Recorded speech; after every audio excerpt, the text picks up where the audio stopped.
Supergirl Woman of Tomorrow is years away at this point, but that doesn't mean that we're not going to be hearing tons of news and, of course, controversial news and rumors. So let's talk about what's been said about the upcoming Supergirl reboot, what's been, well, met with a lot of backlash, and the elements that are true and false.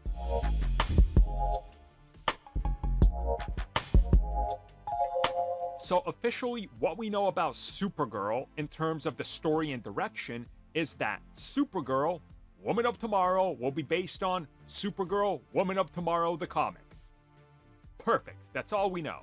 Now, ever since it was announced, we first found out Sasha Calle will not be back. That seems to be pretty much 100% guaranteed. She's not coming back. She had her time in the Flash, but they don't want connections to that universe, so Sasha is out. We know that for a fact. We know that they're going to be casting a new Supergirl, but that's where things pretty much end.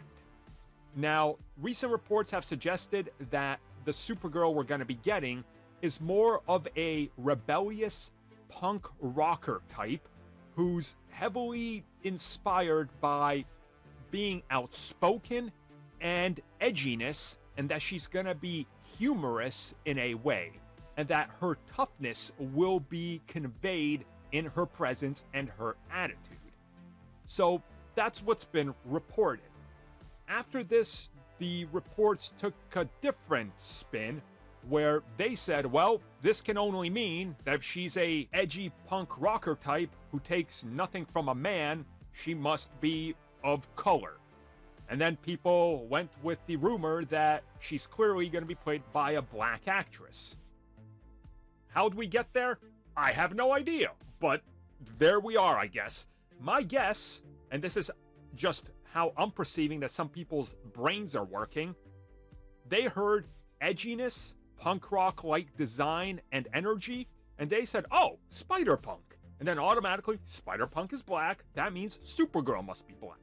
That's the only thing I can think of. Nowhere else am I getting this from anything. And also, let's say, for some reason, if they were to do that, they're going to have a need to explain what goes on in the L family tree and who exactly on Krypton was of color and who wasn't, and then they have to get into that.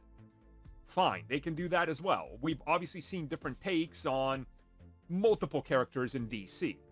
In my opinion, if they cast a woman of color as Supergirl, all I care about is, does she look the part and is she good?